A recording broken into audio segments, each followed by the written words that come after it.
to Suo Malam. Thank you banget udah ngeklik videonya. Dan ini adalah cerita horor yang ke-31 di channel Suo Malam. Aduh, udah sebulan nih gua nggak upload, sorry banget. Biasa ya, habis libur mudik lebaran, balik-balik ke kantor, banyak banget kerjaan, jadi nggak sempet nih. Sorry banget buat semua yang udah nungguin dan nagih-nagihin. Gua tetap berusaha kok untuk cerita ke kalian, cerita-cerita yang udah dikirim ke Suo Malam, termasuk cerita-cerita dari kerabat-kerabat gue juga, teman-teman gue juga, dan bahkan ada beberapa cerita gue yang masih belum sempat gue ceritain ke kalian, termasuk lanjutan kontrakan horor itu ya yang di Lombok. Thank you buat yang udah nungguin cerita di channel Suo Malam. Mungkin kita persingkat aja intronya untuk kali ini, dan mungkin untuk kedepannya juga biar kalian bisa lebih banyak waktu buat enjoy langsung ceritanya. So, ini adalah cerita ke-31 di channel Suo Malam. Oke, cerita ini adalah cerita yang gue dapat dari salah seorang teman Suo Malam juga. Kebetulan subscriber baru tapi langsung kontribusi cerita ya. Thank you banget nih buat masnya. Namanya adalah Mas Syahrul. Nama ini udah disamarkan ya, menurut permintaan dari si kontributor ini sendiri. Namanya adalah Mas Syahrul. Dan ceritanya ini cukup unik menurut gue, karena gue belum pernah ngedengar langsung cerita seperti ini dari orang. Gue pikir cuma ada di film-film. Cerita ini terjadi udah cukup lama teman-teman. Cerita ini terjadinya mungkin sekitar 15 tahunan yang lalu, di tahun 2007 kalau nggak salah. Waktu itu Mas Syahrul masih berusia belasan tahun, sekitar usia 13 atau 14 tahun. Ya umur-umur anak SMP lah. Mas Syahrul ini tinggal di wilayah Bandung sana teman-teman ya.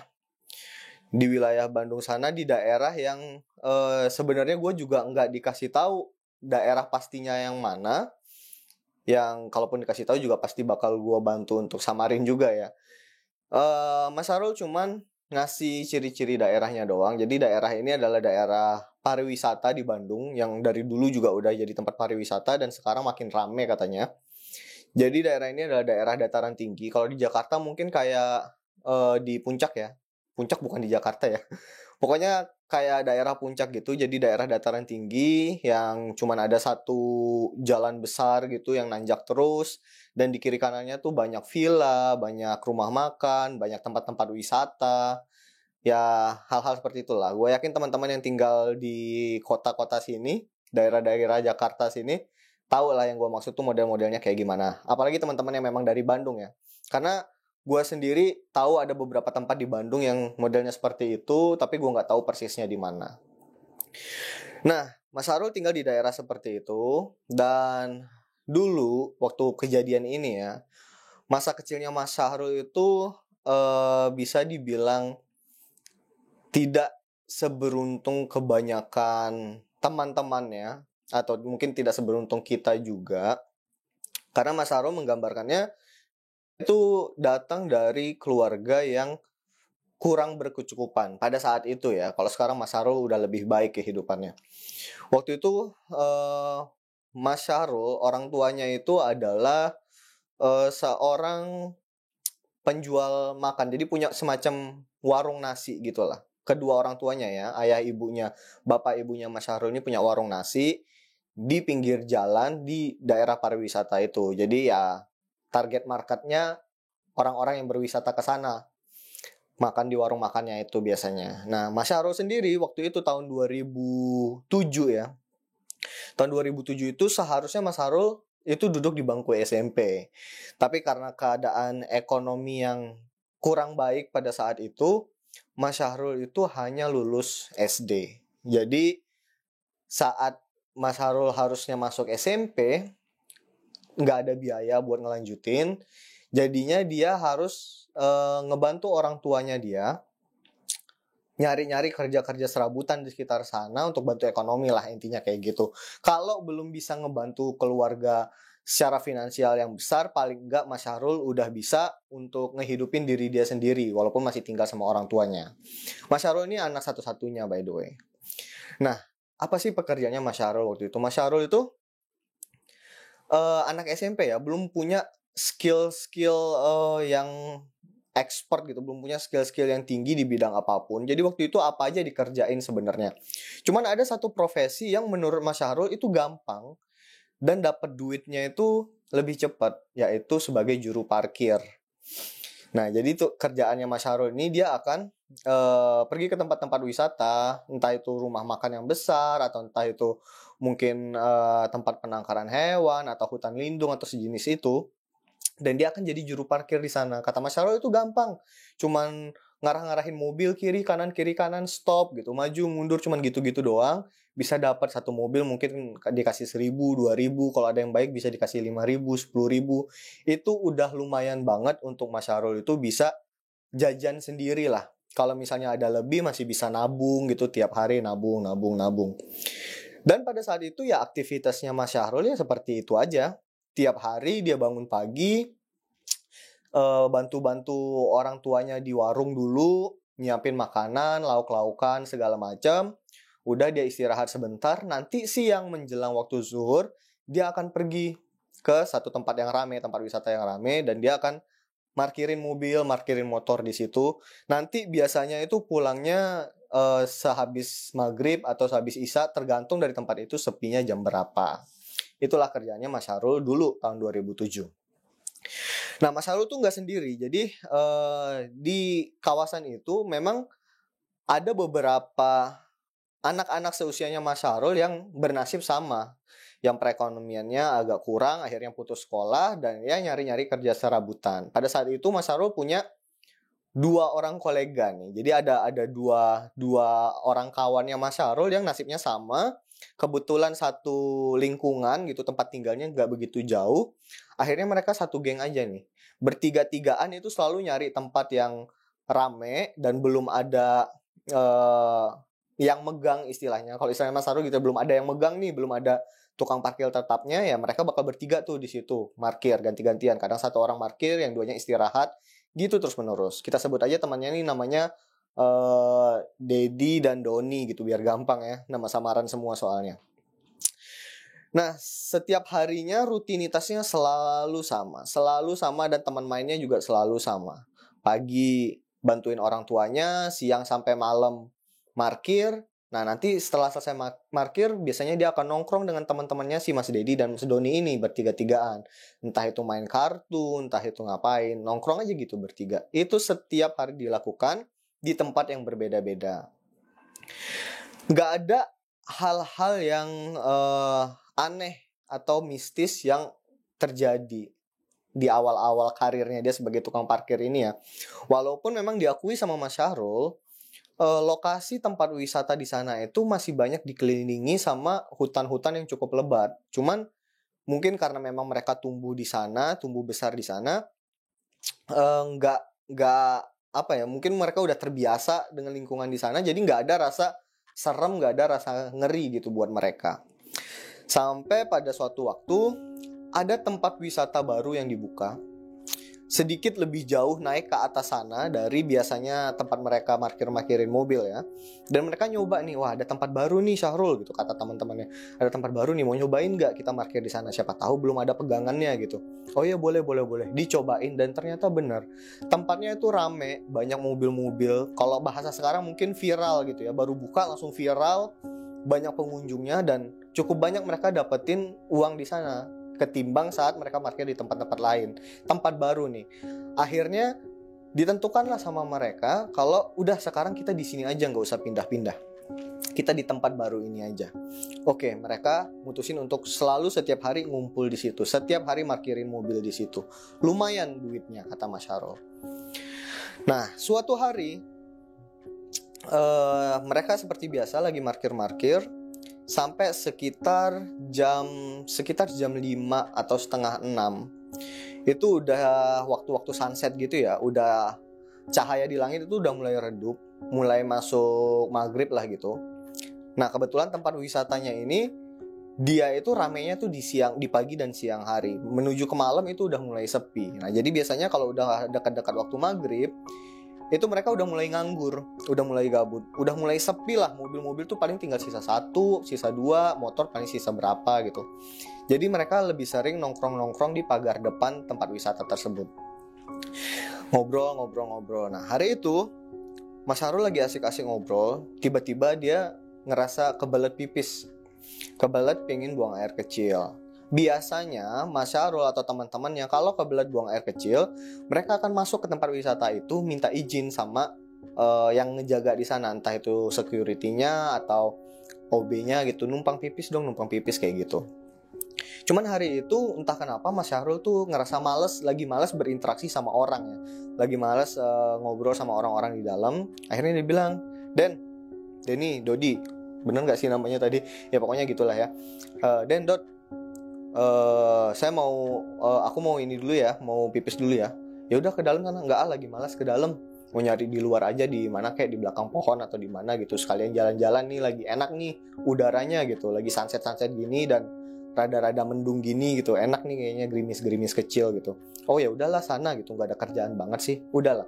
Mas Syahrul pergi jalan dan memang kondisinya lagi gitu ya, cuacanya tuh sejuk banget, dingin banget dan mulai gerimis kecil. Nah pada saat itu Mas Syahrul itu bawa payung juga nih, dia bawa payung, takutnya nanti hujan gitu kan. Jadi dia memang agak gabut waktu itu, dia jalan keluar dari daerah wisata itu mungkin sekitar 200 sampai 300 meter ke arah atas sana. Dia jalan sendirian sambil ngelihat kiri, ngelihat kanan. Di kiri kanan jalan nih ada pohon gak nih yang agak rindang gitu, atau ada semak-semak yang agak rindang buat dia buang air kecil. Sampai di satu pojok dia ngelihat ada satu pohon gede, pohon tua. Dia nggak tahu itu pohon apa, yang jelas itu pohon gede dan di belakangnya tuh banyak semak-semaknya juga. Dia bilang, wah ini pas nih untuk buang air kecil gitu. Dia masuk ke sana, dia buang air kecil di situ. Enak gitu sendirian dia buang air kecil. Nggak ada perasaan yang aneh-aneh di situ. Begitu selesai dia buang air kecil, dia udah rapi-rapi kan, celananya udah dirapin lagi. Pas dia mau balik ke sana, ke tempat wisata itu lagi, ke pagar sana ya, tempat teman-temannya nunggu. Dia balik badan, tiba-tiba di depannya sudah berdiri seorang perempuan.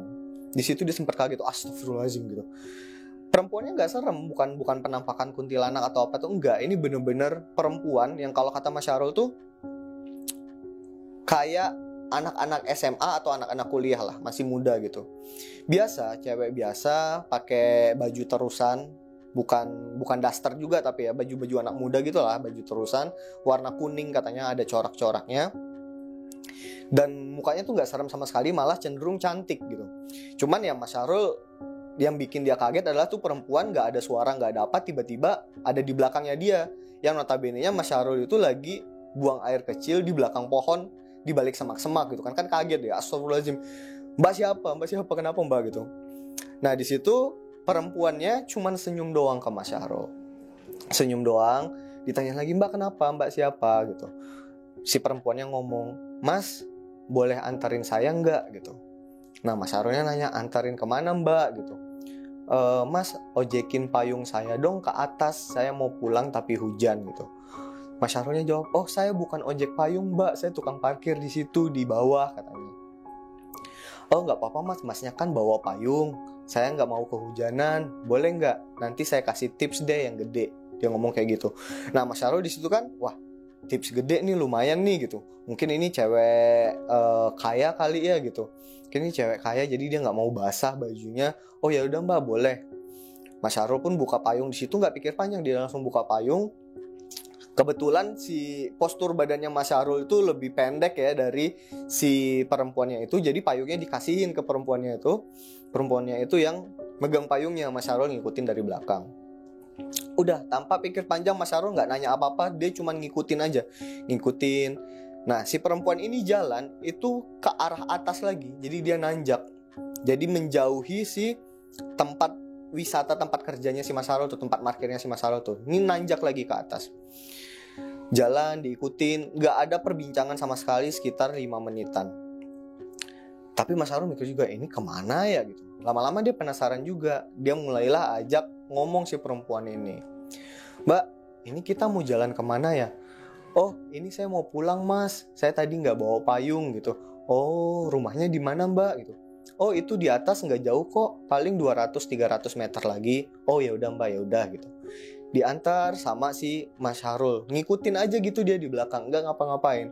Dari belakang pun si perempuan ini nggak ada hal yang mencurigakan ya, kakinya juga napak sama tanah gitu. Dan memang pada saat itu Mas Syahrul juga nggak ada kepikiran ke hal-hal mistis sama sekali. Dia cuma ngikutin, malah yang ada dalam hatinya dia, ih cantik ya nih cewek, kayak gitu doang gitu. Sampai ke atas ada satu gang kecil gitu di sebelah kiri jalan. Gang yang jalannya itu bukan jalan yang kelihatannya sering dilewatin sama orang, bukan jalan yang bisa dilewatin sama mobil, bukan jalan yang mungkin bisa dilewatin sama motor ya, cuman itu masih jelek, jadi masih tanah dan batu-batuan. Mungkin lebar jalannya cuman sekitar 30 sampai 50 cm, jalan setapak gitulah. Dia belok ke kiri sana, diikutin lagi sama Mas Syahrul. Ikut masuk ke dalam ya, bisa dibilang vegetasi yang lumayan tertutup ya. Kalau dibilang hutan sih mungkin enggak, cuman lebih kayak kebun lah gitu. Kiri kanannya itu ya tanaman doang gitu, nggak bisa lihat apa-apa. Makin lama makin masuk ke dalam, makin masuk ke dalam. Dan itu perjalanannya ternyata cukup panjang. Mungkin udah berjalan 10 sampai 15 menit dari pertama tempat si Mas Syahrul itu buang air kecil. Cukup panjang nih jalannya nih. Jalan-jalan diikutin. Mas Syahrul noleh ke belakang. Wah, ini jalan rayanya udah mulai nggak kelihatan nih. Jauh banget. Mbak, masih jauh ya rumahnya? Enggak, itu di depan kok, sedikit lagi. Ya udah diikutin terus sama Mas Syahrul, dan ternyata benar. Di depan sana ada sebuah rumah yang cukup mewah gitu. Cukup besar, rumah 2 lantai yang desainnya itu sama sekali bukan desain minimalis ya.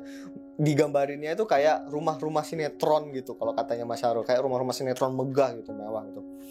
Oh, di sini ya Mbak rumahnya. Iya, makasih ya Mas udah nganterin. Payungnya ditutup sama si mbaknya itu, dikasih ke Mas Syahrul, dikasih duit Mas Syahrulnya. Waktu itu dikasih duit 100.000. Wah, seneng banget sih Mas Syahrul.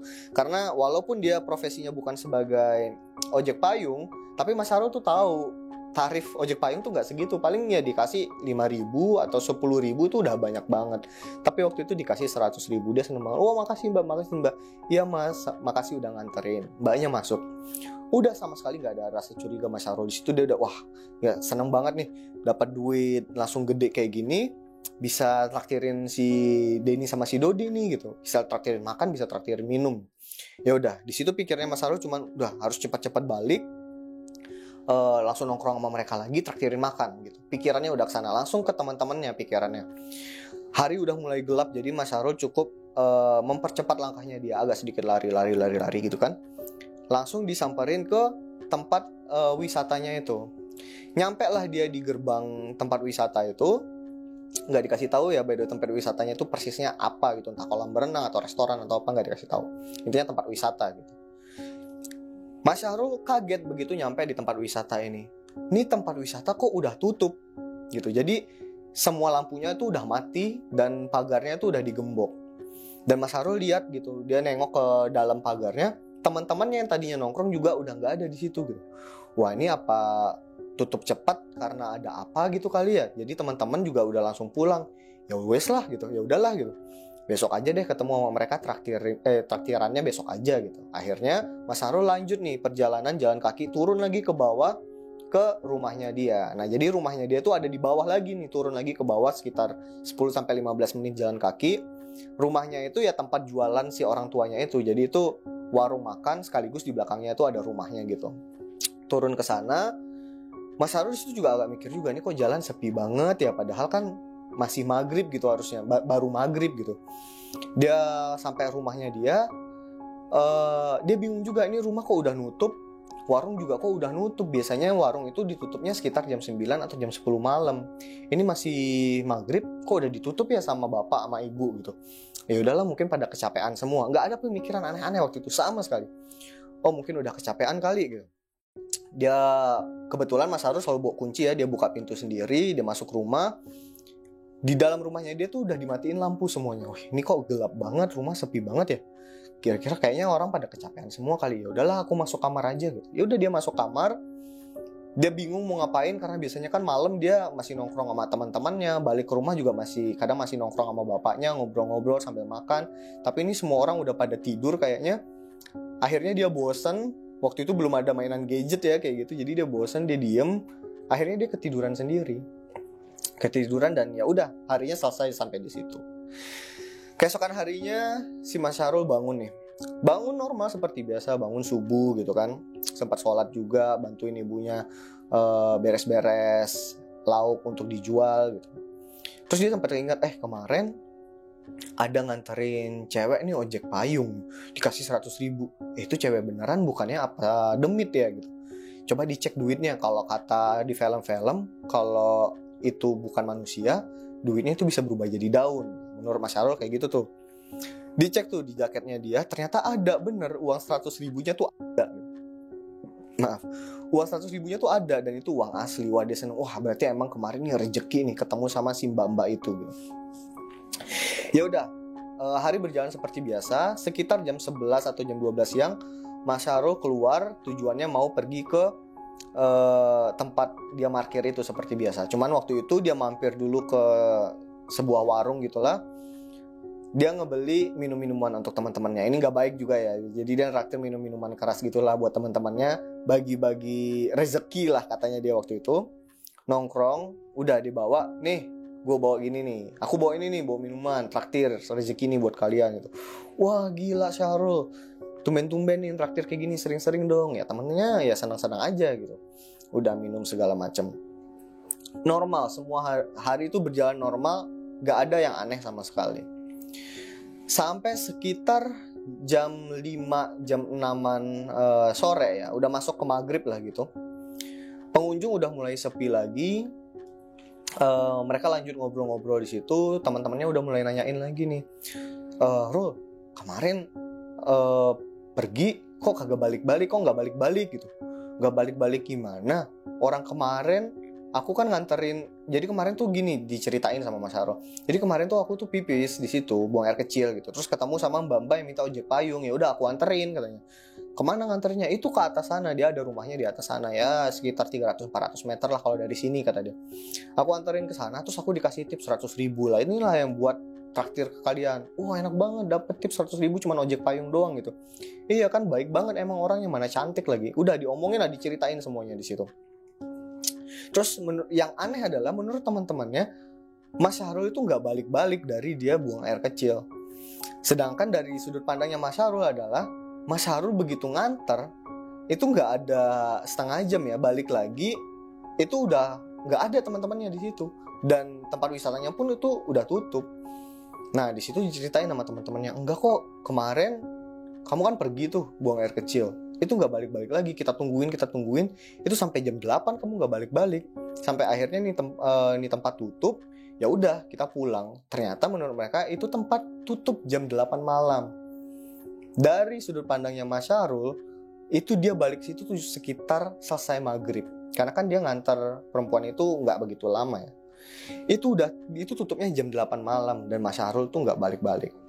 Cuman pada saat itu Mas Syahrul ya udahlah gitu kan, mungkin entah teman-temannya yang ngaco atau mungkin Mas Syahrulnya yang ngaco waktu itu karena kecapean atau apa, nggak diambil pusing sama dia. Dia lanjutin lagi aktivitasnya, parkir sisa-sisa mobil yang ada, sampai akhirnya tempat wisatanya itu tutup dan akhirnya mereka akhirnya mereka mutusin buat pulang, balik ke rumah masing-masing. Nah pas Mas Syahrul mau balik nih, teman-temannya udah jalan duluan nih. Pas Mas Syahrul mau balik, dia keluar dari gerbang tempat wisata itu, tiba-tiba Mas Syahrul ngedenger suara decakan gitu dari arah sebelah kanan, dari arah atas. Jadi kalau dia keluar dari tempat wisata itu, kalau dia belok kiri itu turun ke bawah jalannya, kalau ke kanan tuh nanjak ke atas. Nah dari sebelah kanan nanjak sana ada suara decakan kayak gitu. Dia ngedengerin suara kayak gitu. Noleh lah Mas Syahrul ke sana. Posisinya temannya yang dua, si Denny sama Dodi ini udah turun nih, udah nggak kelihatan lah gitu. Mas Syahrul ngeliat ke atas dan ternyata di pinggir jalan sebelah kiri itu ada mbak-mbak yang kemarin menggunakan baju yang sama. Mbak-mbak itu manggil si Mas Syahrul, sini gitu, ngasih gestur untuk kesini. Mbak-mbak itu berdiri mungkin sekitar 50-100 meter di depan sana lah gitu. Dia manggil gitu, sini. Mas Syahrulnya datang gitu kan, nyamperin, iya mbak gitu. Mbak yang kemarin ya yang ngojek payung. Iya mas, boleh anterin saya lagi nggak gitu. Mas Syahrul kebetulan hari itu bawa payung juga, cuman kondisinya lagi nggak hujan gitu. Tapi kan nggak hujan mbak. Ya nggak apa-apa mas, takutnya nanti di tengah jalan tiba-tiba hujan gitu. nanti saya kasih tips deh yang gede gitu. Nah di situ Mas Syahrul langsung mikirnya ke duit gitu. Oh ya udah, dapat tips gede ini nggak apa-apa lah gitu. Mungkin emang ceweknya aja aneh gitu. Ya udah nggak apa-apa. Ya udah Mbak, nih saya bukain payungnya, dikasih lagi payungnya ke si mbak-mbak itu. Jalanlah mbak-mbak itu seperti hari sebelumnya. Jalan, nganterin ke rumahnya dia yang masuk ke dalam perkebunan itu. Bukan perkebunan ya, area kebun lah gitu. Masuk situ, sama rumahnya rumah gedong gitu kan, rumah sinetron.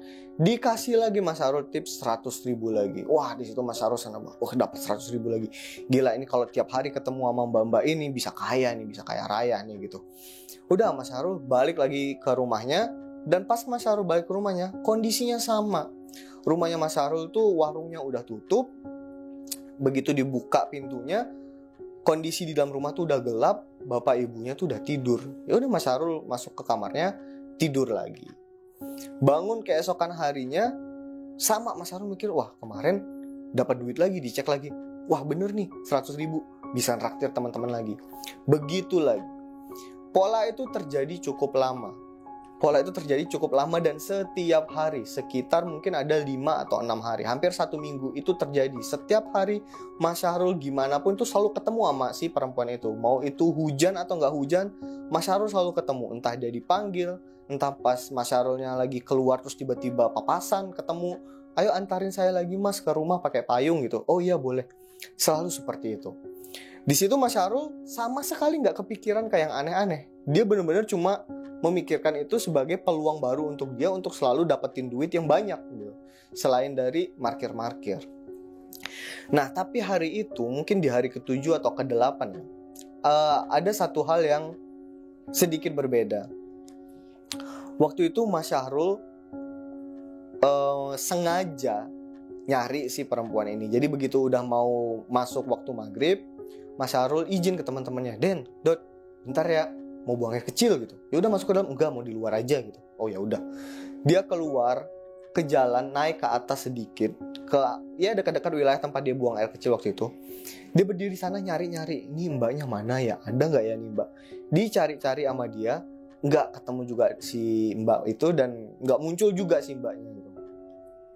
Tapi si Mas Syahrulnya mungkin karena sudah terbiasa dengan pola itu ya, pola dapetin 100.000 tiap hari itu, dia udah terbiasa dan dia nggak mau, wah hari ini kalau nggak dapat duitnya sayang nih, orang duit yang kemarin udah debisin buat traktir teman-teman tadi gitu kan, harus dapat juga nih, jadi harus ketemu nih sama mbaknya. Karena dia bener-bener pengen banget ketemu sama si mbak-mbak itu, dia jadinya nggak balik lagi ke tempat dia markir itu. Sampai akhirnya si Mas Syahrul tuh ngeliat juga tuh, kayaknya ini udah lama dia nunggu, mungkin sekitar 1 jam 2 jam gitu. Dia bener-bener cuman berdiri aja di situ nyariin mbak itu ya. Sampai akhirnya dia ngeliat, masih kelihatan tuh mungkin sekitar 100 meter ke bawah, si tempat wisata itu udah mulai tutup dan teman-temannya tuh udah mulai keluar dan turun ke bawah. Dia ngeliat, oh udah tutup, teman-teman juga udah pulang. Ya ini masih nggak ketemu lagi sama si mbaknya. Ya udahlah, ikhlas deh, hari ini nggak dapet, aku balik aja deh. Akhirnya dia pun balik badan, mau turun ke bawah. Nah pas mau turun ke bawah, pundaknya dia dipegang dari belakang. Mas, pas dia noleh ternyata bener, itu adalah mbak-mbak yang dia udah cari-cari dan udah dia tunggu-tunggu dari tadi. Mas Syahrulnya langsung nawarin, iya mbak, mau ojek payung lagi ke rumahnya gitu. Iya mas, kebetulan saya di rumah lagi ada masakan, ayo sekalian masnya makan malam aja di rumah saya. Diajakin makan malam waktu itu. Oh aduh saya nggak enak mbak, udah nggak apa-apa mas, nanti saya kasih tips yang lebih gede lagi deh gitu. Kebetulan saya sendirian di rumah, sekalian temenin saya makan gitu. Wah rezeki nomplok nih gitu. Udah mau dikasih tips yang double-double lebih gede, diajakin pula makan sama cewek cantik di rumahnya, nggak ada orang lain gitu kan. Agak ngeres juga otaknya waktu itu. Oh ya udah mbak, boleh. Jalanlah ke rumahnya dan akhirnya bener sampai rumahnya, dibukain pintu, ayo mas silakan masuk gitu. Oh iya mbak, masuklah Mas Syahrul ke sana. Masuk ke dalam rumahnya, dilihat, wah gila ya, rumah orang kaya, bener-bener megah banget. Semuanya tuh kayak sofanya tuh dari kayu jati yang mengkilat, bagus banget gitu. Silakan mas duduk sebentar, saya ambil makanannya. Si mbaknya tuh masuk ke belakang, keluar dia ngebawa segelas teh hangat. Dikasihlah ke Mas Syahrul. Ini mas minum teh hangat dulu aja. ngasih teh hangat dulu nih ke Mas Syahrul. Ini Mas diminum dulu teh hangatnya. Saya angetin masakannya dulu. Minum dulu aja tehnya. Ditinggalin Mas Syahrul sendirian tuh di ruang tamu. Mas Syahrul di situ masih gagal fokus ya dia. Jadi dia bener-bener nggak apa ya, pikirannya tuh melayang-layang di situ. Banyak banget hal-hal yang baru pertama kali dia lihat gitu. Wah itu apa, itu bagus banget, itu apa, itu bagus banget. Seisi rumah tuh diliatin sama dia. Sampai akhirnya dia nyadar sendiri, oh ya ini udah ada teh hangat, kebetulan aus dan dingin-dingin gini kan udah malam gitu. Ya udah minum dulu. Diminum teh hangatnya sama si Mas Syahrul. Glek diminum. Nah di situ kata Mas Syahrul, itu teh hangat manis terenak yang pernah dia minum seumur hidup dia. Manis gitu, tapi manisnya juga nggak manis banget. Manisnya tuh pas dan rasa tehnya tuh enak gitu. Tapi nggak lama setelah dia minum, Mas Syahrul tuh ngerasa kok badannya tuh capek ya, rasanya ngantuk. Terus si sofanya juga nih enak gitu, empuk gitu, enak dipakai buat bersandar, enak dipakai buat nyenderan gitu. Akhirnya dia nyender di situ, matanya udah mulai kelip-kelip. Nih mbaknya kok lama banget ya keluarnya gitu. Dia udah mulai bosan juga nunggu mungkin ya karena kelamaan. Kepalanya udah mulai lemas, udah mulai gini gitu, udah mulai ngantuk. Terus di situ mbaknya keluar, dia ngelihat pandangannya udah mulai buram di situ. Mbaknya tuh keluar, terus mbaknya ngelus kepalanya si Mas Syahrul, ngelus gitu. Terus mbaknya bilang, kalau capek rebahan dulu aja Mas gitu. Akhirnya Mas Syahrul di situ cuman ngiyain aja gitu, iya mbak, makasih. Dia rebahan, tek gitu, dan udah lewat aja gitu. Mas Syahrul udah nggak ingat apa-apa lagi, dia ketiduran saat itu. Sadar-sadarnya Mas Syahrul begitu dia bangun, pas dia siuman ya, dia bangun, itu dia masih belum buka mata, tapi udah sadar gitu, posisi matanya masih ketutup. Dia ngerasa badan dia tuh rentak banget, kayak wah lemes banget. Dan dia ngerasa kakinya, tangannya tuh kayak susah banget digerakin, berat banget. Sakit sih enggak, cuman kayak berat banget gitu. Begitu dia buka mata, ternyata Mas Syahrul tuh posisinya udah tiduran, dan itu udah ada di kamarnya dia gitu. Mas Syahrul tuh udah ada di kamarnya dia. Di situ udah ada bapaknya sama ibunya lagi tiduran di kursi di dekat ranjangnya Mas Syahrul. Nggak lama dari itu dia kan udah mulai bisa apa ya, kesadarannya udah mulai pulih gitu. Mulai manggil ibu sama bapaknya, bu, pak, bu gitu. Bapaknya bangun, terus bapaknya bangun ngeliat Syahrulnya udah siuman, manggil ibunya juga, bu, bangunin ibunya, bu, Syahrul udah bangun gitu. Nah, didatangin lah Mas Syahrul.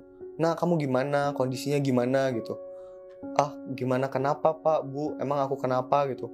Kamu pulang malam-malam, hujan-hujan sendirian, basah kuyup, masuk rumah ditanyain sama bapak, ditanyain sama ibu dari mana kemana. Kamu gak jawab sama sekali, langsung ke kasur, langsung gerubuk aja. Terus badan kamu panas banget gitu. Sekarang kondisi kamu gimana? Ini badan aku lemes bu, gak bisa gerak gitu. Dan ternyata Mas Syahrul tuh udah tertidur 2 hari di rumahnya dia.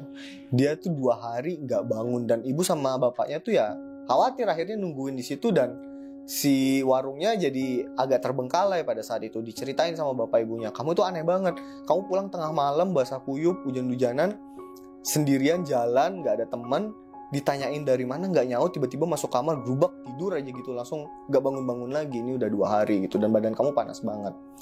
Nah ingat ya, kondisi Mas Syahrul pada saat itu kurang berkecukupan. Jadi gak ada kepikiran dari orang tuanya Mas Syahrul ya untuk ngebawain Mas Syahrul tuh ke puskesmas, apalagi ke rumah sakit. Karena dari kecil, entah kalau Mas Syahrulnya sakit, atau ibunya yang sakit, atau bapaknya yang sakit, itu paling cuma dibeliin obat dari warung atau dikasih teh panas. Udah gitu aja caranya. Dan katanya ya itu kalau untuk penyakit-penyakit ringan, flu atau batuk kayak gitu ya manjur-manjur aja gitu. Jadi nggak ada sama sekali di pikiran mereka untuk bawa ke puskesmas atau apa gitu. Karena kan takutnya wah biayanya mahal atau kayak gimana. Terus ditanyain kan kondisinya gimana, itu masih lemes, dipegang dahinya. Wah pak, ini si Syahrul masih panas banget badannya pak, gimana ya pak ya gitu. Ya udah kamu makan dulu, nih minum obat dulu, dibeliin obat dari warung. Makan bisa makan, diminumin obat gitu, dirawat sama bapaknya. Dan Mas Syahrul dari saat itu, dari dia siuman itu, dia tuh badannya jadi lemes banget sampai nggak bisa bangun gitu. Dan itu berlangsung berhari-hari, sekitar 2 atau 3 hari Mas Syahrul tuh jadi sakit nggak bisa bergerak, bergerak bisa gitu, ke kamar mandi masih bisa tapi dipapah gitu, jadi lemes banget sampai akhirnya dia badannya jadi kurus banget gitu. Bapak sama ibunya udah bingung yang sebingung-bingungnya, ini gimana ya, apa kita nggak apa-apa ya Pak ya, kita bawa ke puskesmas aja kali ya Pak, tapi nggak ada biayanya, gimana nanti kalau misalnya ternyata mahal, kita mau minjem ke siapa, kita nggak kenal orang yang bisa minjemin, kenalan mereka ya Pak, kondisi keuangannya sama aja sama mereka gitu, menengah ke bawah. Di situ udah bingung banget. Nah di situ Mas Syahrul tiba-tiba nyeletuk gitu, Pak, Bu, nggak apa-apa bawa aku ke puskesmas aja, nanti aku yang bayar. Mas Syahrul bilang kayak gitu. Hah, kamu dapat uang dari mana Syahrul? Nah di situ Mas Syahrul itu entah gimana caranya, Mas Syahrul itu nginget sebagian ingatan malam itu yang setelah dia tertidur di rumah si mbak-mbak itu. Jadi kan dia kan tertidur di sofa, dia nggak ingat apa-apa lagi. Menurut keterangan orang tuanya kan dia pulang basah kuyup sendiri ke rumahnya dia. Nah tiba-tiba Mas Syahrul tuh dia inget kalau dia tuh pernah pulang ke rumah dalam kondisi basah kuyup, dan dia itu megang bungkusan kotak. Kalau kata Mas Syahrul tuh itu kotak bekas kemasan snack gitu. Jadi ada kemasan snack coklat-coklatan gitulah, kotaknya sekitar ya, sebesar ini. Nah dia bawa kotak segitu.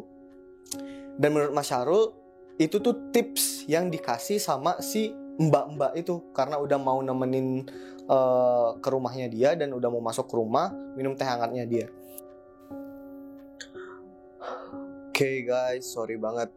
Jadi video ini sebenarnya udah dalam proses editing, tapi baru nyadar ternyata di tengah-tengah video audionya tuh hilang, gak ada suara sama sekali.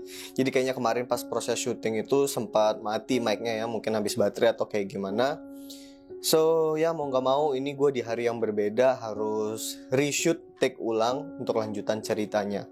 Jadi gue lanjutin aja ya ceritanya. Kalau gak salah kemarin itu sampai yang si Syahrul itu akhirnya siuman gitu kan, nyadar kalau misalnya dia tuh udah di rumah, udah di kamar dan dalam keadaan badannya sakit, dan akhirnya bapak sama ibunya juga bangun dan ya kayak gitu ya sebelumnya. Akhirnya dia minta untuk dibawa ke rumah sakit ya kalau nggak salah, dia minta untuk dibawa ke puskesmas atau ke rumah sakit, tapi orang tuanya khawatir karena nggak ada biaya gitu kan.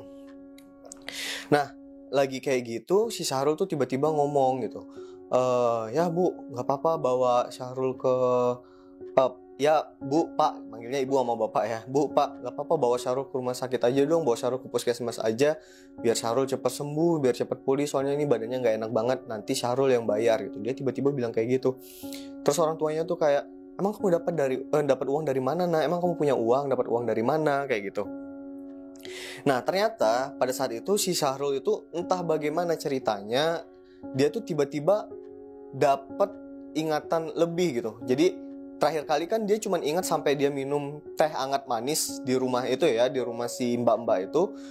Terus dia gak ingat apa-apa lagi tuh. Dia pingsan lah atau tertidur gitu ya intinya. Nah tapi tiba-tiba saat itu dia nginget proses saat dia pulang ke rumahnya. Jadi dia ingat dia sempat jalan kaki pulang ke rumahnya tuh sendirian.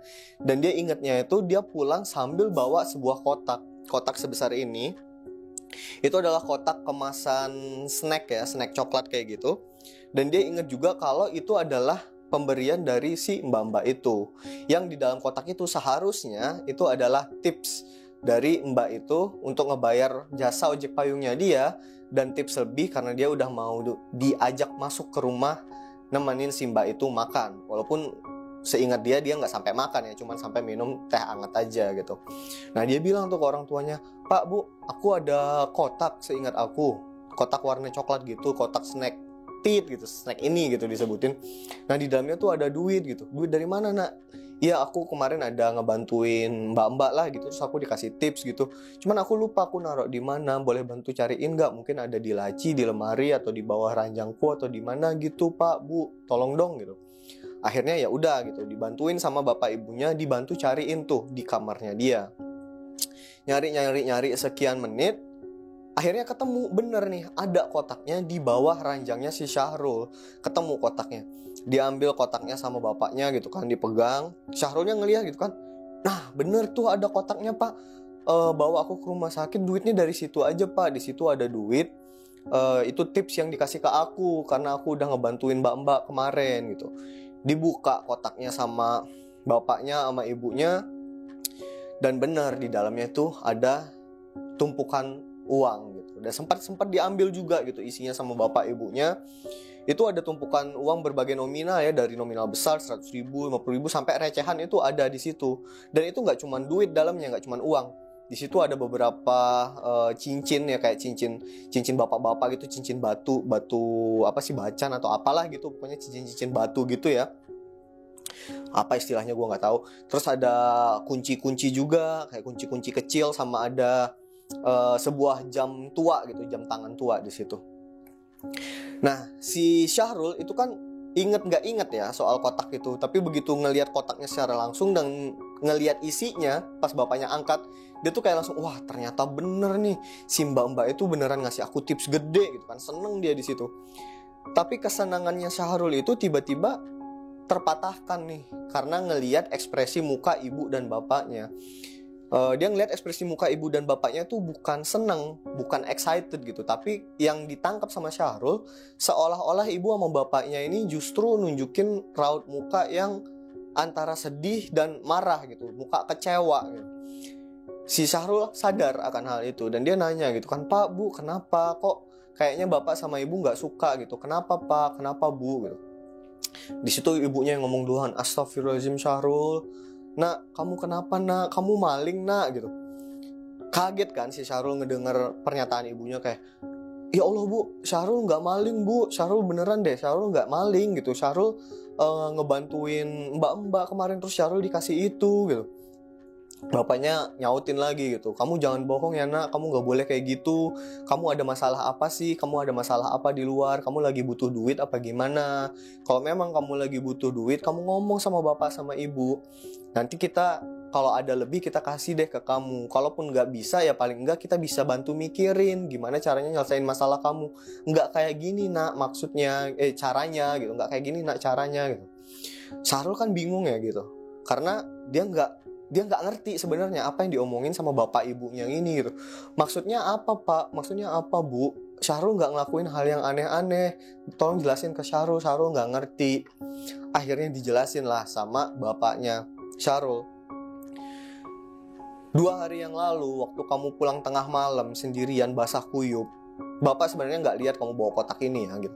Cuman pas kamu pulang, kamu masuk ke dalam rumah dan kita panggil kamu nggak respon sama sekali itu kondisinya ibu kamu tuh lagi nangis Syahrul gitu. "Wah ibu nangis Pak." "Iya lagi nangis." "Nangis kenapa Pak gitu, ada apa?"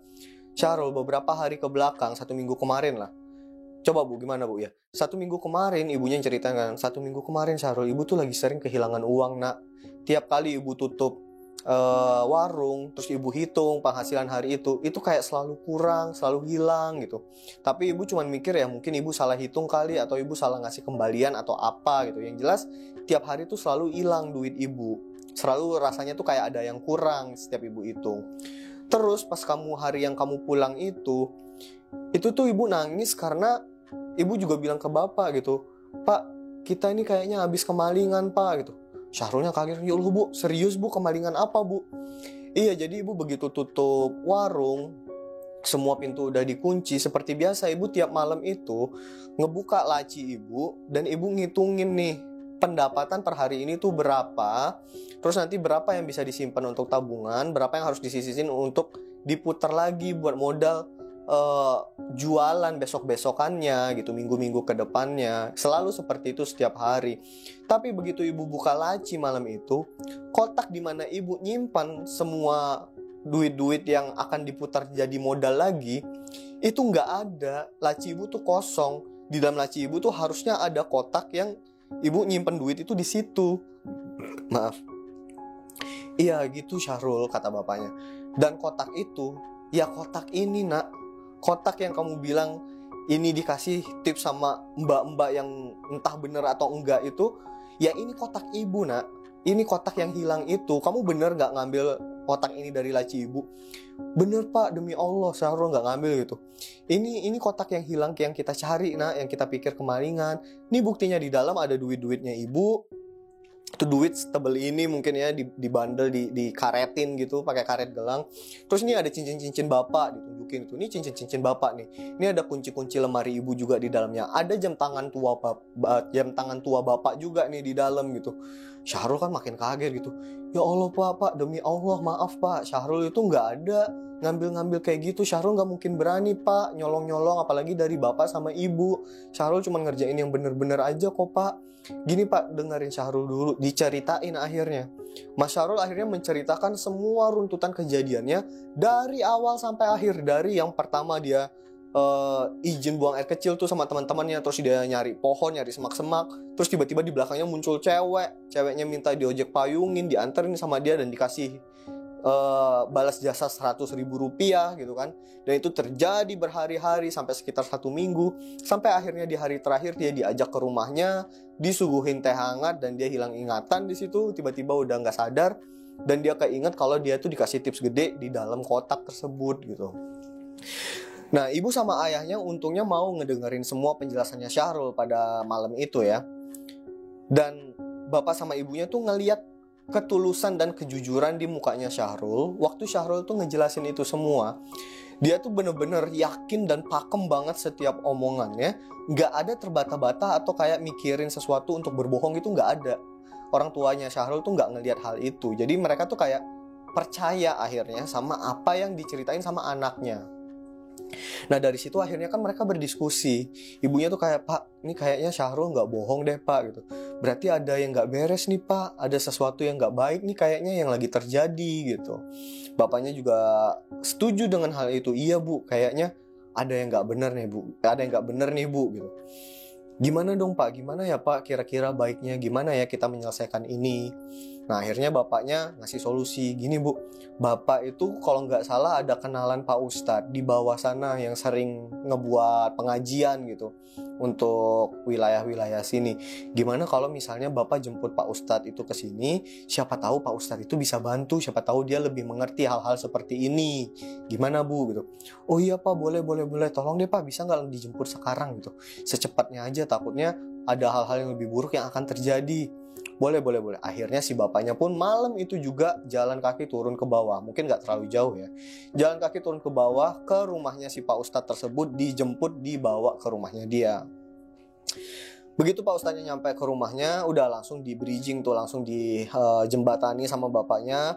Nih Pak, anak saya Syahrul habis mengalami ini, dijelasin secara singkat aja.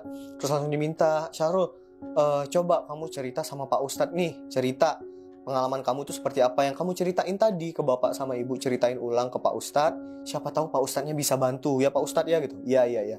Coba Syahrul ceritalah si Syahrul. Diulangin lagi tuh, diulangin ceritanya, runtutannya dari awal sampai akhir, sedetil mungkin yang diingat sama Syahrul. Sama sekali Mas Syahrul pada saat itu nggak ada niat untuk menyembunyikan apapun, karena dia sendiri kan merasa sebagai korban di situ ya. Dia merasa dirugikan juga karena bapak ibunya sempat nuduh dia untuk jadi maling gitu kan.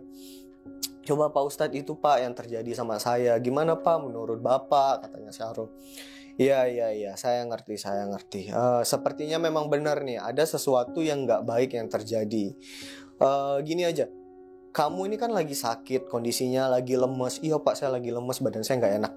Nah itu dia, bisa jadi sakit kamu ini bukan sepenuhnya dohir gitu, bukan sepenuhnya sakit secara fisik. Bisa jadi ini ada hubungannya dengan sesuatu yang gaib, sesuatu yang spiritual. Coba mungkin saya bisa bantu. Bapak ibu boleh minta beberapa botol air mineral, langsung diambilin waktu itu. Diambilin beberapa botol air mineral, dibuka tutup botolnya, didoain sama si Pak Ustadz tersebut, didoain. Oke Syahrul, ini coba kamu minum dulu. Udah diminum. Dilanjutin tuh diskusinya sama si Pak Ustadz sambil dia minum air itu ya, dan udah selesai ditutup ya, biasalah gitu. Pak Ustadznya lanjutin diskusinya. Jadi Pak Bu, ini kayaknya menurut saya memang ada sesuatu hal yang gak baik nih yang terjadi sama Syahrul. Sepertinya ada gangguan gaib dari bangsa jin. Nah, dan sepertinya mbak-mbak yang dibilang sama Syahrul, ngebantuin Syahrul itu sepertinya bukan manusia. Sepertinya dia adalah dari golongan bangsa jin gitu. Ya Allah, beneran Pak Ustadz itu bukan orang? Iya beneran Syahrul. Coba kamu ingat-ingat, ada nggak hal yang aneh yang kamu alamin selama ini waktu sama dia gitu? Nggak ada sih Pak Ustadz, soalnya dia juga nyata banget Pak Ustadz, kayak manusia biasa, kakinya juga napak. Bukan itu Syahrul, karena mereka itu rajanya, mereka tuh sangat jago untuk hal bohong-membohongi gitu. Mereka pinter, dia bisa memanipulasi kamu gitu. Tapi ada nggak sesuatu yang ganjil gitu yang kamu rasain? Dipikir lagi sama Syahrul. Ada sih Pak Ustadz. Aku tuh waktu nganter dia, itu kan pertama kali itu waktu sore-sore ya Pak Ustadz, dekat-dekat waktu maghrib gitu, jam-jam setengah 6. Dan aku nganternya tuh nggak begitu jauh, nggak nyampe setengah jam. Begitu aku balik abis nganter dia, kok kayaknya jalanan tuh sepi banget. Tempat aku biasa parkirin mobil juga kok udah tutup, teman-temanku kok udah nggak ada. Begitu aku balik ke rumah juga, rumah kok warungnya udah tutup dan di dalam udah gelap, bapak ibu udah di kamar. Jadi ya udah aku tidur aja gitu. Awalnya aku mikir ya biasa aja, tapi kok terjadi setiap hari kayak gitu ya Pak Ustadz ya? Apa ada hubungannya ya gitu? Nah, coba kita tanya sama bapak sama ibu. Bu, Pak, gimana Pak menurut bapak sama ibu? Nah, ternyata di situ bapak sama ibunya juga udah nangkep kalau itu tuh hal yang aneh. Bapaknya langsung ngomong, Syahrul, seminggu terakhir kamu itu nggak pulang cepat, nak. Kamu itu selalu pulang lama malah. Sekitar jam 12, jam 1, jam setengah 2 malam. Biasanya bapak tuh udah tidur sama ibu, terus bapak tuh kebangun karena ngedengar suara kamu buka pintu, dan itu tengah malam nak, jam 1, jam setengah 2 gitu. Serius Pak? Iya serius kayak gitu. Nah Pak Ustadznya ngelanjutin, nah itu dia Syahrul. Itu salah satu buktinya kalau dia itu bukan manusia. Jadi dunianya mereka, dimensinya mereka sama dimensinya kita, itu berjalan waktunya tuh berbeda. Mungkin kamu ngerasainnya sebentar pas nganter dia, mungkin ngerasainnya cuma kayak beberapa menit doang. Tapi di dunia nyata, di dimensi kita, itu udah berjalan beberapa jam. Jadi pas kamu nganter dia ngerasanya masih maghrib, pas kamu balik ternyata itu sebenarnya sudah tengah malam. Itu kenapa teman kamu udah nggak ada di situ lagi. Itu kenapa tempat wisata itu sudah tutup. Itu kenapa warung makan orang tua kamu juga sudah tutup gitu. Ngerti? Gitu. Oh iya pantas ya Pak. Iya sih masuk akal sih, masuk akal. Iya aku ngerti Pak, berarti dia bukan manusia ya Pak. Maaf. Iya dia bukan manusia Syahrul. Coba sebentar. Pak Ustadznya sempat tutup mata di situ beberapa saat. Kayaknya dia nerawang atau kayak gimana gitulah ya, gue juga kurang ngerti. Dia sempat tutup mata beberapa saat, terus dia buka lagi. Nah jadi gini Syahrul, kalau dari penglihatan Bapak, kamu kan cerita kamu waktu itu buang air kecil di pohon itu kan yang ada semak-semaknya. Iya Pak.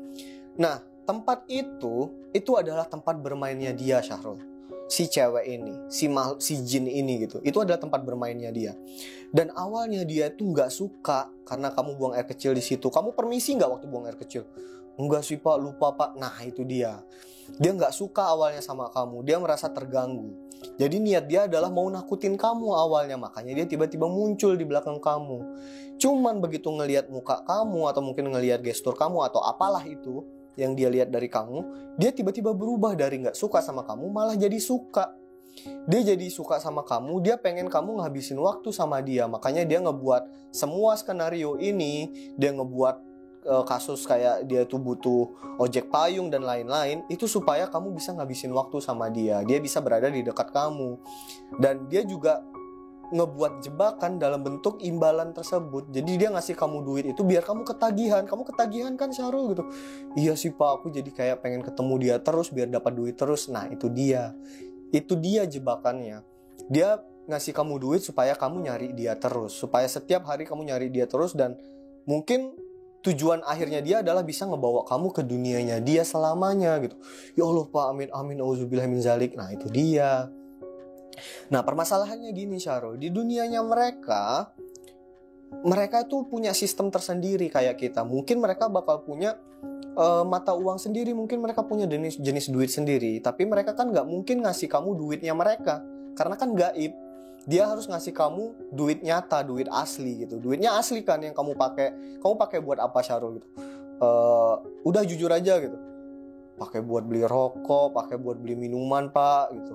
Nah itu kan kamu pakai untuk hal yang negatif kan. Iya Pak maaf gak diulangin lagi gitu. Itu dia makin suka kamu pakai itu untuk hal yang negatif lagi. Permasalahannya adalah dia harus ngasih kamu uang yang asli. Sedangkan dia itu gak bisa ngebuat uang yang nyata di dunia nyata gitu. Jadi dia harus mengambil uang itu dari suatu tempat. Nah, menurut bapak yang diambil ya dari lacinya ibu kamu itu. Tiap hari diambil 100.000, makanya ibu kamu waktu hitung duit itu ada yang kurang gitu. Oh iya, pantas, masuk akal sih kata orang tuanya Syahrul gitu kan.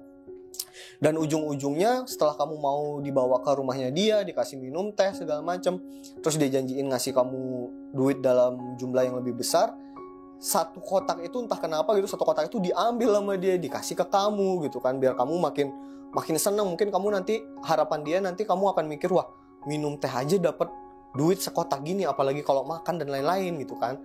Permasalahannya kalau kamu sampai makan di rumahnya dia, mungkin kamu nggak bakal bisa balik ke sini lagi Syahrul. Mungkin kamu bakal terjebak gitu. Ya Allah Pak, amit-amit, untung cuma minum doang. Nah iya, bersyukur kamu masih disayang sama Allah gitu, masih disayang sama Tuhan. Nah, jadi kita udah sepakat ya, kita udah tahu kalau ini adalah sesuatu yang negatif, ini adalah sesuatu yang nggak baik. Kita harus selesaikan ini Syahrul, karena saya takutnya kalaupun kamu bisa sembuh dengan air obat yang saya doain gitu, takutnya nantinya dia akan membuat skenario baru untuk ngejebak kamu lagi. Jadi kita harus selesaikan ini secepatnya gitu. Iya Pak, setuju. Boleh Pak, kata orang tuanya juga gitu. Gimana Pak caranya? Gimana nih solusinya gitu. Udah gini aja, sekarang kan Syahrul masih lemes nih. Coba diminum rutin aja air yang saya kasih. Tiap kali kamu haus habis makan atau minum obat, itu tetap ya minum air dari air yang saya kasih, air botolan yang saya kasih. Insya Allah dengan izin Allah, kalau misalnya bisa, besok kamu akan bangun dalam keadaan badan yang lebih baik, yang lebih fit gitu.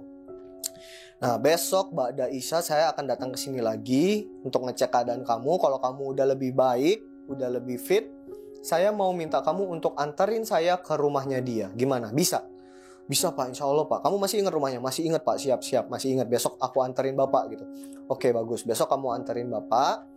Bapak sama Ibu boleh ikut juga. Dan si Pak Ustadz ini nunjuk ke orang tuanya Syahrul ya, Bapak sama Ibu boleh ikut juga, biar sekalian ngelihat juga si Syahrul itu kemana sih nganterin si mbak-mbak yang dari bangsa jin ini gitu. Oh iya boleh Pak Ustadz, boleh Pak Ustadz. Ya udah kalau gitu Bapak pamit dulu ya, Bapak juga mau istirahat. Besok pada Isya Bapak kesini lagi. Oh iya Pak, makasih banyak Pak. Dianterin lah Pak Ustadz itu pulang oleh bapaknya si Syahrul lagi. Udah, hari itu berakhir di situ. Si Syahrul cuman yang lanjutin makan, lanjutin minum obat juga, obat yang dari warung gitu ya. Minumnya tetap dari air yang dikasih sama Pak Ustadz itu. Sebenarnya sempat dijudesin juga si Syahrul malam itu. Pokoknya ibunya tuh bawaannya kesel gitu kan, karena tahu ternyata selama ini duit yang hilang itu dikasih ke Syahrul sama si sosok jin ini, dan Syahrul tuh pakai itu untuk hal-hal negatif gitu, yang udah jelas-jelas dilarang sama ibunya, kayak beli minuman keras dan lain-lain. Pokoknya ibunya bete di situ, tapi setengah hatinya juga mikir, wah ini anak gue lagi dijebak nih sama bangsa jin gitu ya. Nggak sepenuhnya marah sih ke anaknya, cuman tetap ya ada rasa kesal itu. Singkat cerita, ini keesokan harinya ya, si Syahrul itu bangun dalam keadaan yang memang bener jauh lebih fresh. Jadi manjur nih, air doanya si Pak Ustadz ini manjur nih, sakti nih Pak Ustadz. Syahrul bangun tuh, wah iya badan aku udah lebih enak ya, kayaknya udah lebih fresh gitu. Walaupun memang enggak sefit keadaan normal gitu, cuman udah nggak selemes biasa, udah nggak selemes kemarinnya. Nah, singkat cerita lagi, malam pun tiba. Sesuai janji kemarin, ba'da Isya, setelah waktu sholat Isya, berarti mungkin sekitar jam 8 atau setengah 9 malam, Pak Ustadznya itu datang lagi ke rumahnya Syahrul. Assalamualaikum, waalaikumsalam, disambut masuk. Gimana Syahrul? Udah mendingan badannya gitu. Alhamdulillah Pak, ini manjur obatnya gitu. Makasih ya Pak. Alhamdulillah, kata Pak Ustadznya. Ya udah gimana Syahrul? Bisa malam ini langsung antarin Bapak ke rumahnya si mbak-mbak itu, biar kita selesaikan masalah ini. Jangan sampai kamu dijebak lagi sama dia dengan skema-skema yang baru gitu kan, dengan tipuan-tipuan yang baru. Iya Pak, boleh Pak. Aku juga nggak mau lagi nih dijebak sama dia gitu kan. Gak enak sama Bapak sama Ibu. Ya udah ayo Pak, Bu, ikut ya Pak, Bu gitu. Oh iya Pak, ya Pak Ustadz, ya Ustadz gitu. Kita ikut. Berjalanlah mereka ke atas sana, dipimpin sama si Syahrul di depan. Jadi 4 orang nih jalan malam-malam. Sekitar ya setengah jam lah jalan kaki gitu kan. Cukup jauh juga kalau dari rumahnya Syahrul naik ke atas kan, ngelewatin tempat kerjanya Syahrul sampai naik ke atas lagi. Di sebelah kiri akhirnya ketemu sama gang kecil itu, gang yang kiri kanannya itu kayak area kebun ya, tanaman semua pokoknya. Masuklah mereka ke arah sana, terus masuk ke dalam, sekitar 5 menit jalan kaki ke dalam.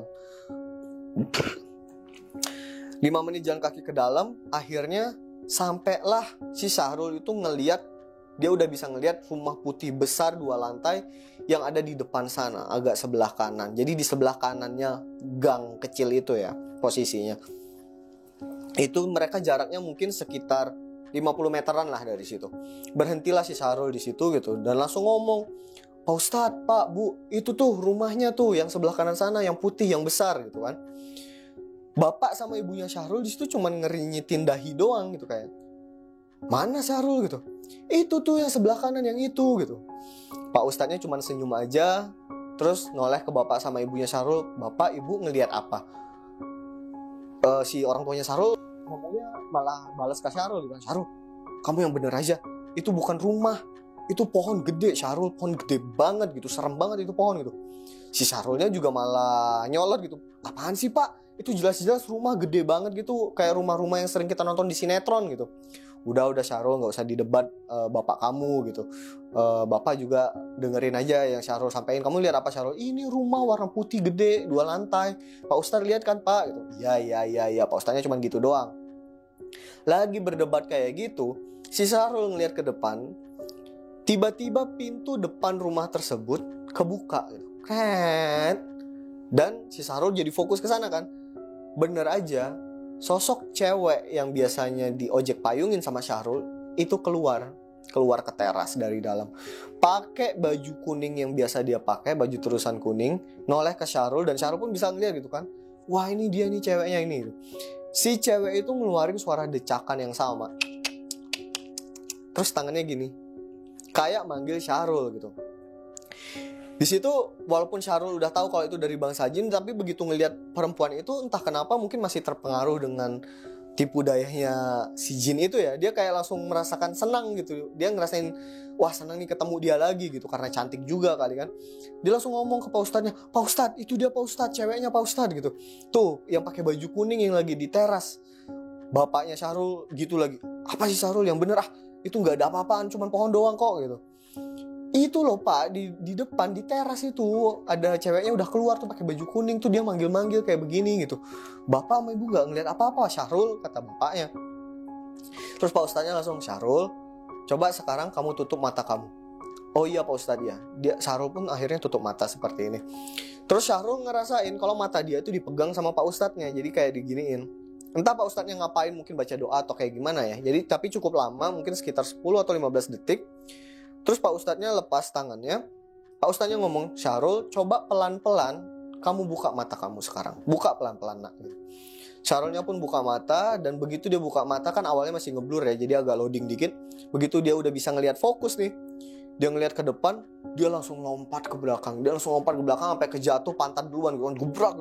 "Astagfirullahaladzim, Pak Ustadz itu apa, Pak Ustadz, ya Allah itu apa, aku takut. Pak Ustadz itu apaan," gitu. Bapak ibunya ikutan panik gitu kan. Karena bapak ibunya nggak ngelihat apa-apa, bapak ibunya cuma ngelihat pohon doang gitu. "Syahrul, kenapa Syahrul, kamu lihat apa Syahrul, kamu lihat apa," gitu. "Itu Pak, itu Bu, ada kuntilanak Pak, Bu, ada kuntilanak," gitu. Jadi si Syahrul ternyata setelah dia buka mata, pemandangan yang tadinya dia lihat itu benar-benar jauh berbeda sama apa yang dia lihat sekarang. Tadinya dia ngelihat ada rumah warna putih besar gitu, 2 lantai di sebelah kanan. Pas dia tutup mata terus buka lagi, itu udah jadi pohon gede, sebuah pohon tua, nggak tahu pohon apa ya, nggak dijelasin sama Mas Syahrul. Mungkin pohon beringin, mungkin ya, biar gampang kita imajinasiinnya pohon beringin aja gitu ya. Pohon beringin gede banget gitu ya, mungkin nggak bisa dipeluk satu orang ya, harus mungkin 5-6 orang bentangin tangan baru bisa kepeluk gitu ya. Jelas pohon gede banget. Itulah pohon yang dilihat sama bapak sama ibunya. Dan posisi yang tadinya dilihat sama Mas Syahrul itu teras, itu tuh sebenarnya adalah akar pohon yang posisinya di bawah gitu ya.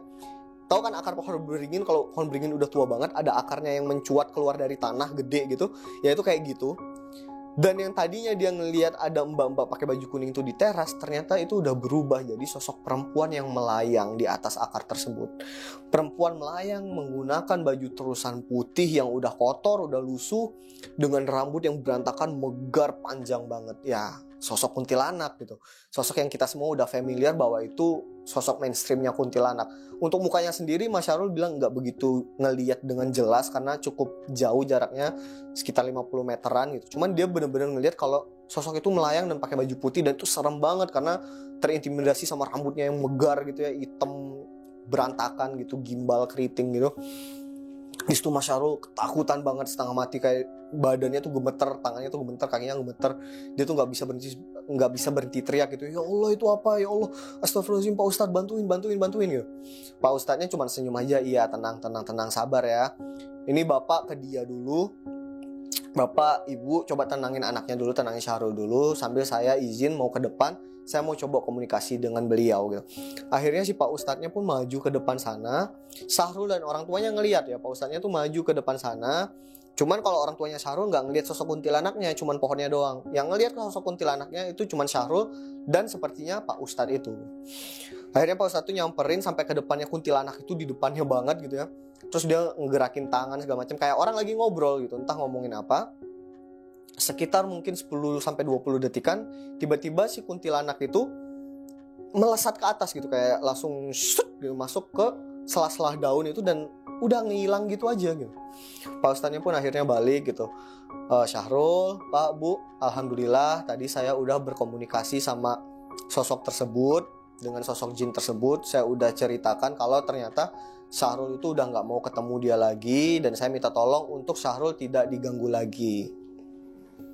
Alhamdulillahnya dia mau mengerti nih, dan dia berjanji untuk nggak akan ngeganggu Syahrul lagi. Cuman tetap ya, kita itu tidak bisa 100% mempercayai perkataan bangsa jin. Jadi seenggaknya sekarang dia udah setuju untuk nggak ganggu lagi, tapi dari Syahrulnya sendiri coba untuk lebih berhati-hati, lebih sopan kalau misalnya ke tempat-tempat yang sekiranya sepi, entah itu kelihatannya kayak angker, serem gitu, atau di mana aja sebenarnya. Kalau mau melakukan sesuatu, bismillah dulu, permisi dulu, salam dulu. Takutnya ada dari bangsa mereka yang lagi di situ merasa terganggu atau nggak suka sama kamu. Gitu ya nak ya, ngerti ya? Iya pak, jadi ini udah aman pak? Ya insya Allah udah aman. Kalau misalnya Allah mengizinkan, kamu akan aman gitu. Ya Allah makasih ya pak, aku takut banget pak. Iya nggak apa-apa, udah. Yuk kita sekarang sama-sama pulang yuk. Kita sama-sama pulang, kita nenangin diri di rumah. Ya begitu akhir ceritanya. Akhirnya mereka pulang. Pak Ustadznya ya terima kasih, diamplopin lah waktu itu sedikit ya. Sempat beberapa hari si Syahrul masih dijutekin tuh sama ibunya karena hal tersebut ya. Si Syahrul beli minuman-minuman keras, rokok dari duit yang sebenarnya itu dari ibunya gitu ya. Dan si Mas Syahrul pun jadi cukup trauma dengan pengalamannya dia, yang ngebuat dia akhirnya nggak berani tuh ke tempat-tempat sepi sendirian. Dia tetap ngelanjutin parkir mobil di tempat biasa sama teman-temannya, dan dia ceritain hal ini juga ke teman-temannya gitu. Teman-temannya ya setengah percaya setengah enggak juga karena bukan mereka yang ngalamin kan. Tapi mulai saat itu Mas Syahrul kalau setiap kali mau buang air kecil atau kayak gimana, dia tuh selalu masuk ke dalam dan selalu minta si Denny dan Dodi ini buat nemenin gitu kan. Kadang diledekin juga, apaan sih udah gede masih minta ditemenin, cemen banget gitu. Yalah temenin gak apa-apa, gak enak gitu. Trauma dia intinya. Dan pengalaman ini akhirnya dibawa sama Mas Syahrul sampai dia dewasa, dan ngebuat dia menjadi orang yang jauh lebih baik lagi. Entah ini berpengaruh atau enggak secara langsung ya ke kepribadiannya Mas Syahrul. Intinya sekarang Mas Syahrul udah dewasa, dan alhamdulillahnya kehidupannya Mas Syahrul dan keluarga udah jauh lebih baik sekarang. Mas Syahrul udah dapat pekerjaan yang tetap dan lebih menghasilkan dari sebelumnya. Thank you banget nih Mas Syahrul udah nge-share cerita yang keren banget ini, dan mudah-mudahan ya gua rasa sih kita semua termasuk teman-teman Semua Malam yang lain yang nonton ini semua bisa mengambil suatu pelajaran dari ceritanya Mas Syahrul ini. Thank you banget semua yang udah nonton dari awal sampai akhir. Sorry kalau misalnya di tengah-tengah video tadi sempat kepotong dan harus diulangi lagi karena nggak tahu ya, untuk video ini kayak ada aja gitu gangguannya. Gue udah stres juga nge-shoot video ini. Tapi nggak apa-apa, halangan tuh pasti akan selalu ada, tapi kita harus tetap ngadepin ya. Apalagi buat teman-teman semua yang selalu nungguin video-videonya Semua Malam. Aduh, mau ngomong malah batuk.